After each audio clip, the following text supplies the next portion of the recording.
So first I'm going to explain earthquakes to you as if you're 5, and then I'll explain them to you as if you're an adult. So, alright. Introduction.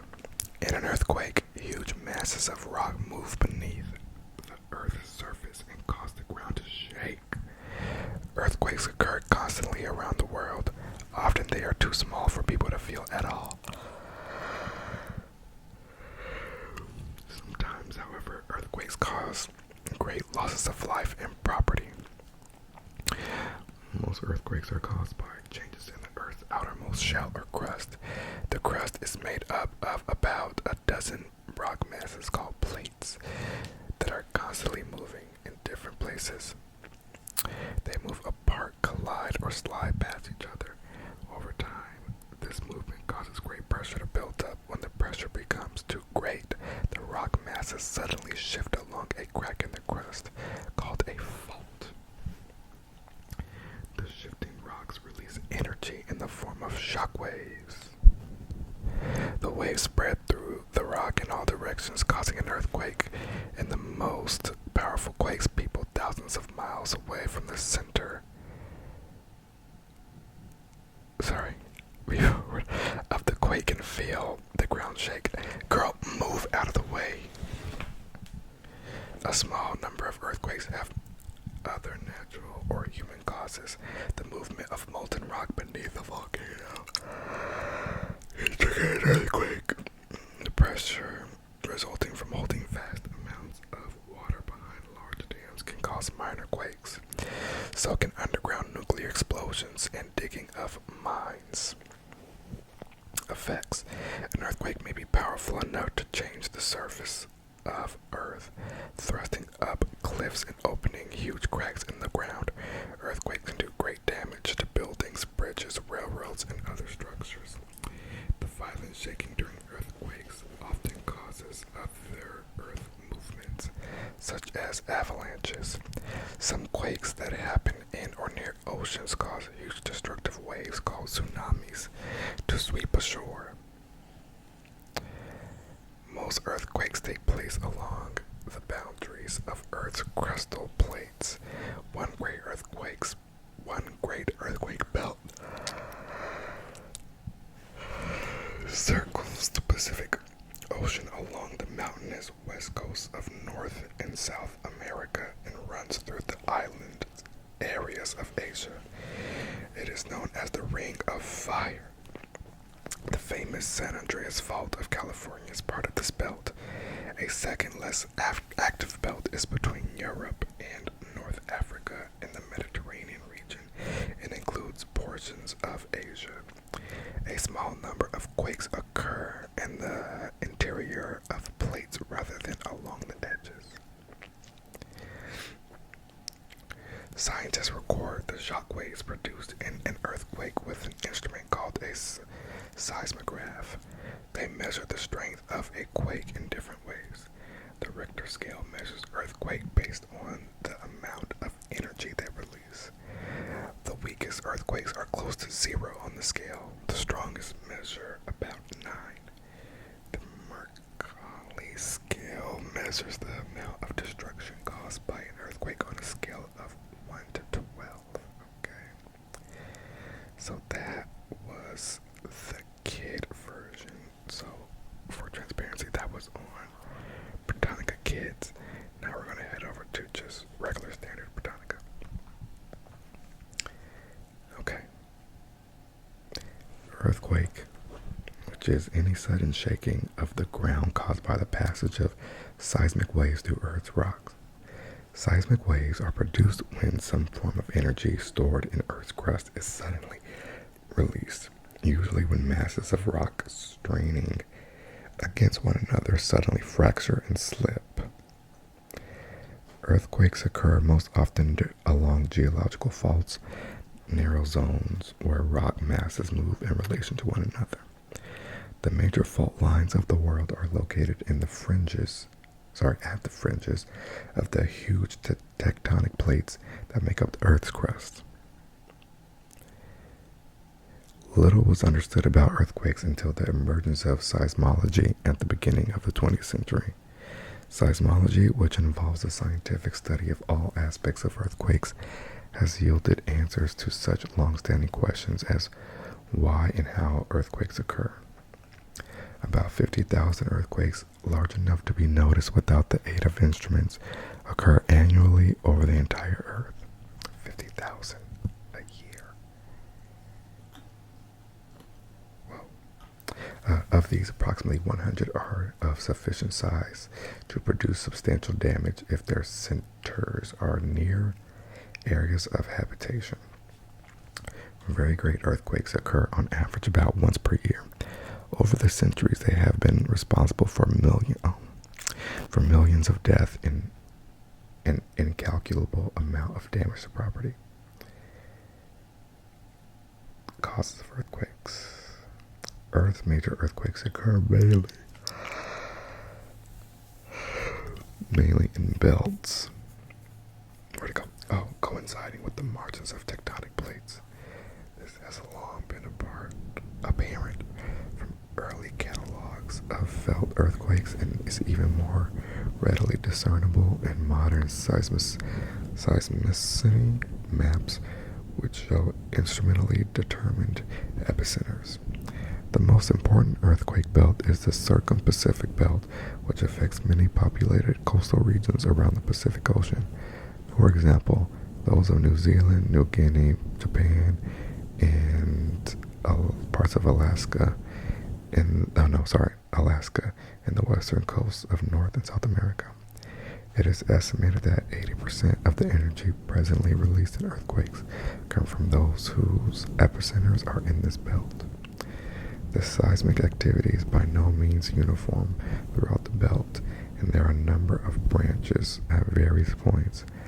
Because at many places the Circum-Pacific Belt is associated with volcanic activity, it has been popularly dubbed the Pacific Ring of Fire. A second belt, known as the Alpine Belt, passes through the Mediterranean region eastward through Asia and joins the Circum-Pacific Belt in the East Indies. The energy released in earthquakes from this belt is about 15% of the world total.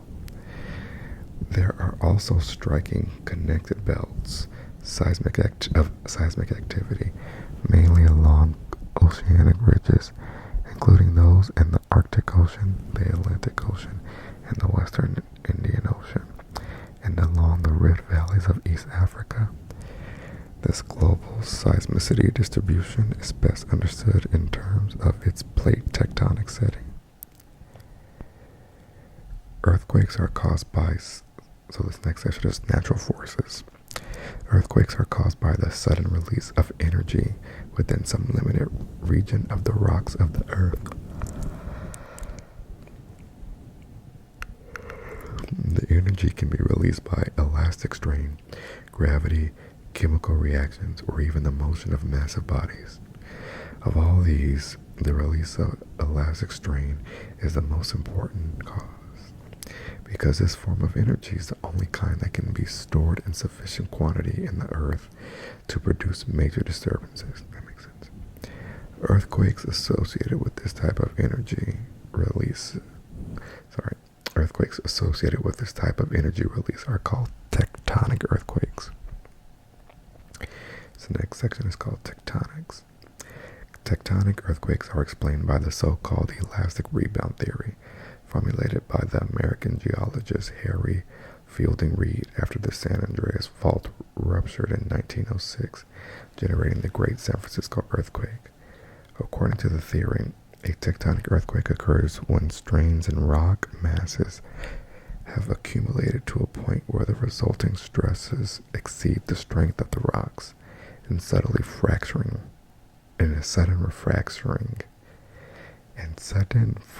results. The fractures propagate rapidly through the rocks, usually tending in the same direction and sometimes extending many kilometers along a local zone of weakness. In 1906, for instance, the San Andreas Fault slipped along a plane 430 kilometers, which is 270 miles long. Whoa. Along this line, the ground was displaced horizontally as much as 20 feet, which is 6 meters. That is crazy. Okay. As a fault rupture progresses along or up the fault, rock masses are flung in opposite directions and thus spring back to a position where there is less strain. At any one point, this movement may take place, not at once, but rather in irregular steps. These sudden slowings and restartings give rise to the vibrations that propagate as seismic waves. Such irregular properties of fault rupture are now included in the modeling of earthquake sources, both physically and mathematically. Roughness along the fault are referred to as sparities, and places where the rupture slows or stops are said to be fault barriers. Fault ruptures start at the earthquake focus, a spot that in many cases is close to 5 to 15 kilometers under the surface. The rupture propagates in one or both directions over the fault plane until stopped or slowed at a barrier. Sometimes, instead of being stopped at the barrier, the fault rupture recommences on the far side. At other times, the stress in the rocks break the barrier, and the rupture continues. Earthquakes have different properties depending on the type of fault slip that causes them. The usual fault model has a strike, that is the direction from the north taken by a horizontal line in the fault plane, and a dip, the angle from the horizontal shown by the steepest slope in the fault. The lower wall of an inclined fault is called the footwall. Lying over the footwall is the hanging wall. When rock masses slip past each other parallel to the strike, the movement is known as strike-slip faulting. Movement parallel to the dip is called dip-slip faulting. Strike-slip faults are right lateral or left lateral, depending on whether the block on the opposite side of the fault from an observer has moved to the right or left. In dip-slip faults, if the hanging wall block moves downward relative to the footwall, it is called normal faulting. The opposite motion, with the hanging wall moving upward relative to the footwall, produces reverse or thrust faulting. All known faults are assumed to have been the seat of one or more earthquakes in the past. Though tectonic movements along faults are often slow, and most geologically ancient faults are now aseismic, that is, they no longer cause earthquakes. The actual faulting associated with an earthquake may be complex, and it is often not clear whether in a particular earthquake the total energy issues from a single fault plane. That's interesting. That's very interesting. I never thought about that. Observed geological faults sometimes show relative displacements on the order of hundreds of kilometers over geologic time, whereas the sudden slip offsets that produce seismic waves may range from only several centimeters to tens of meters. In the 1976 Dongshan earthquake, for example, a surface strike slip of about 1 meter was observed along the causative fault east of Beijing, and in the 1999 Taiwan earthquake, the Shelungpu fault slipped up to 8 meters vertically. And then there is, oh my god, there's so many sections. Okay, I'm going to make this a part 1, and if you are interested in more, let me know, and I'll make a part 2, because it goes on to talk about the different types of earthquakes and some more, and how they're measured, and the effects. Although actually, if we're talking about explaining, we're kind of almost done.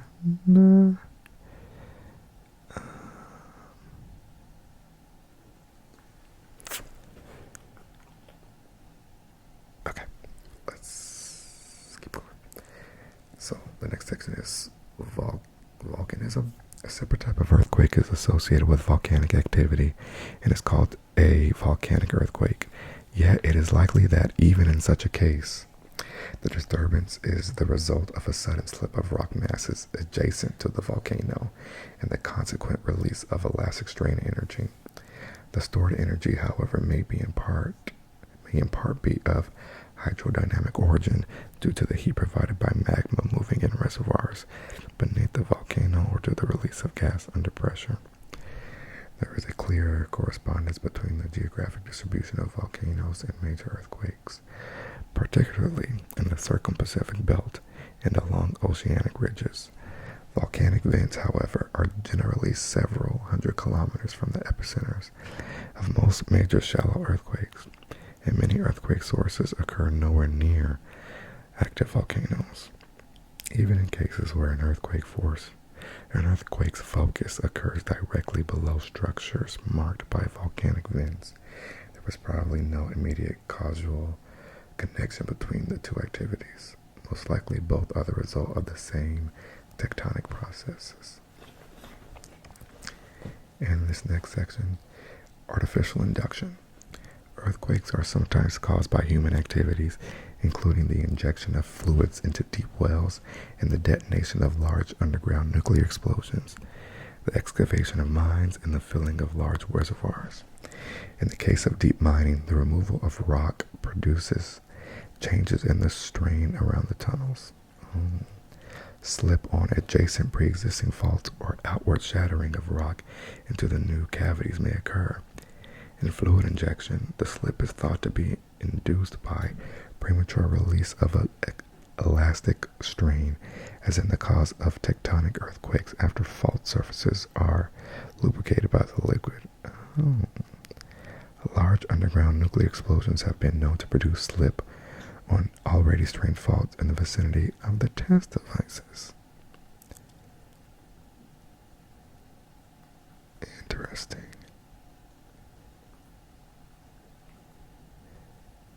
Of the various earthquake-causing activities cited above, the filling of large reservoirs is among the most important.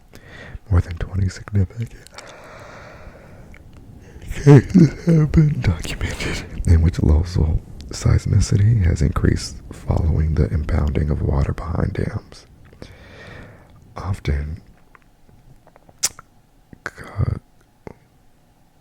causality cannot be substantiated because no data exists to allow comparison of earthquake occurrence before and after the reservoir was filled.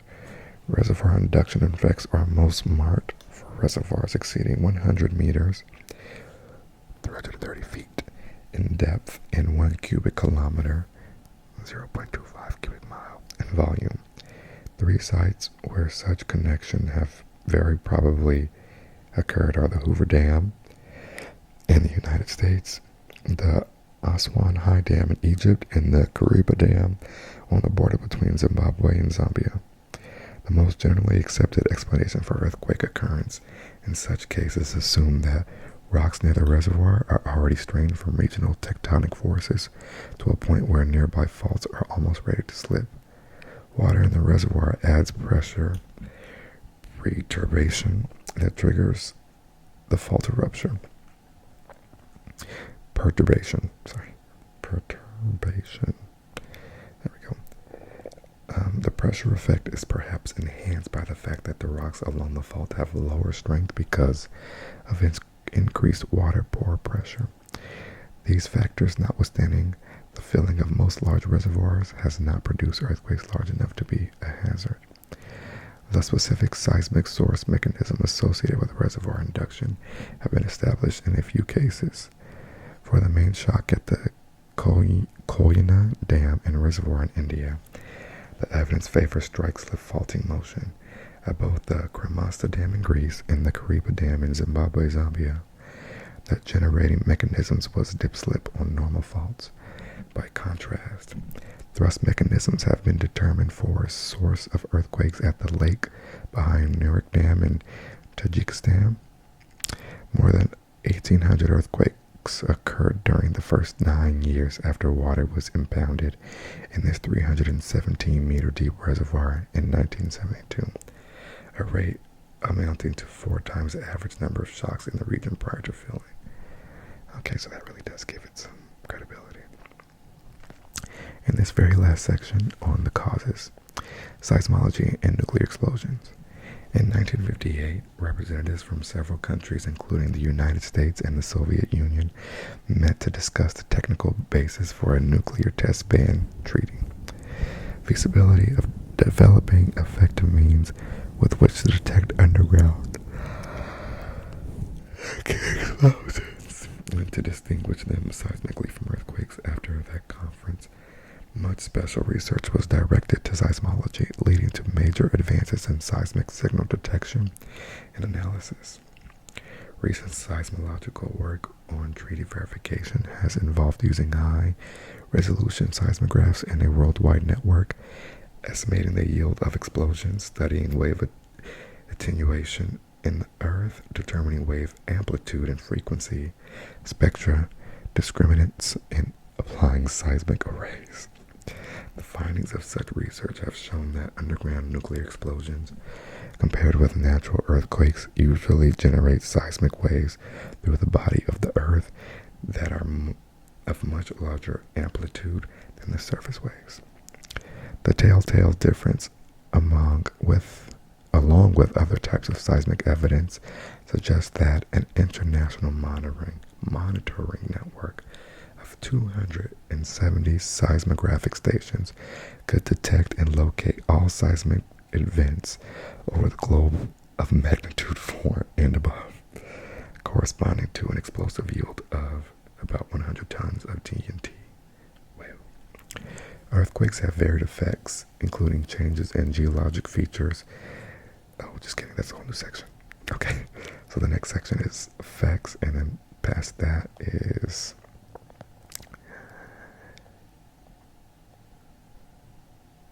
intensity and magnitude and how it's all measured and so on and so forth. Energy, everything, girl. This is in-depth, frequencies, all that. But let me know if you enjoyed it. I could go on a deeper dive. Sorry about my reading. I'm not in the best state to be reading such academic material, but I did my besties. Okay. Hope you enjoyed it. I hope you learned something, or maybe not. Maybe you're more confused than ever. But girl, basically, the Earth shifts either because of pressure. Well, I guess always because of pressure, right? Whether it's because it's being pushed together or pushed together so hard it's got to pull apart, or because people are digging into the Earth and taking things out and putting things in, or